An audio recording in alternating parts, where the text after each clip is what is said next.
Hey everyone, today I'm going to show you how to wrap a large hunk of meat properly so it'll last forever in a freezer. There's going to be a few things that you'll need. You'll need some freezer paper. I use this kind of freezer paper, little Reynolds action going on. And then you will also need some wrap, like cling wrap, or this one's called just slide cutter, little cutter plastic wrap. It needs to be able to just stick to itself. It is used to get the air out around the meat. And then you'll need some freezer tape. Make sure not to just get plain old masking tape, because plain old masking tape will not hold long enough. And then marker to write on it. And then some scissors for the freezer paper. That's all you need. So the first thing you want to do is take your freezer or your cling wrap, take out a sizable section. So I would recommend to use a section that's double to 3 times the length of the meat. So you can see however meat here, and just plop it right down. Let it sit there. And then you want to make sure it's long enough. So grab that, get enough out.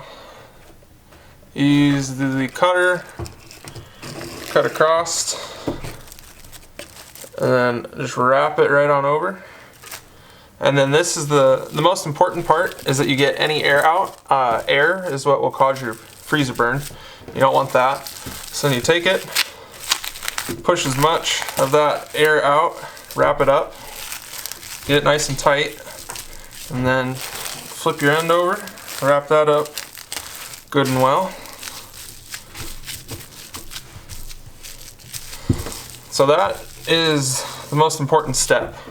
This would last in a freezer now for quite a while, just as is. I've left them in there before when I ran out of freezer paper. We'll set that to the side here. Then grab your freezer paper, extend that out, and you want the meat on, you can see there's this side, which this side's you can see it's kind of shiny, and this side's very dull. You want the shiny side on the inside with the meat. And then what I like to do is to take my piece of meat, put it lengthwise, crosswise.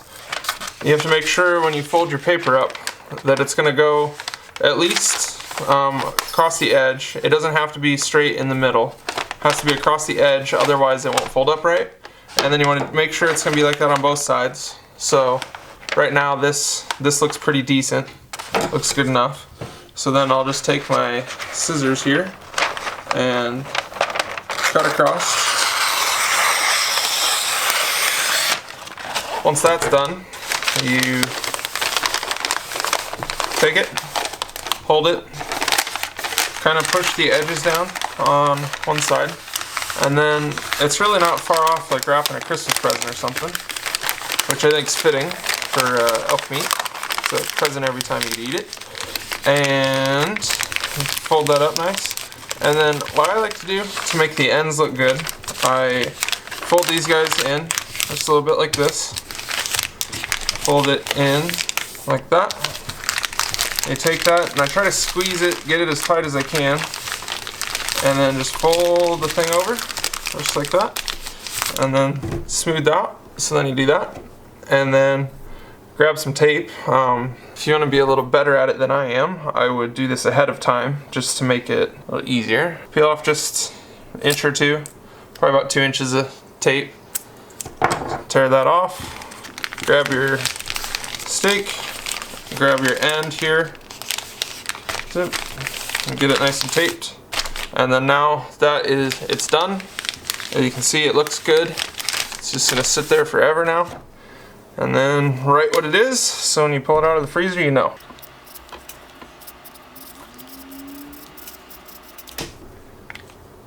Alright everyone, well I hope that was helpful for you. If you like what you see, I would really appreciate it if you'd subscribe or like the video. It helps the channel grow. And yeah, so have a good one.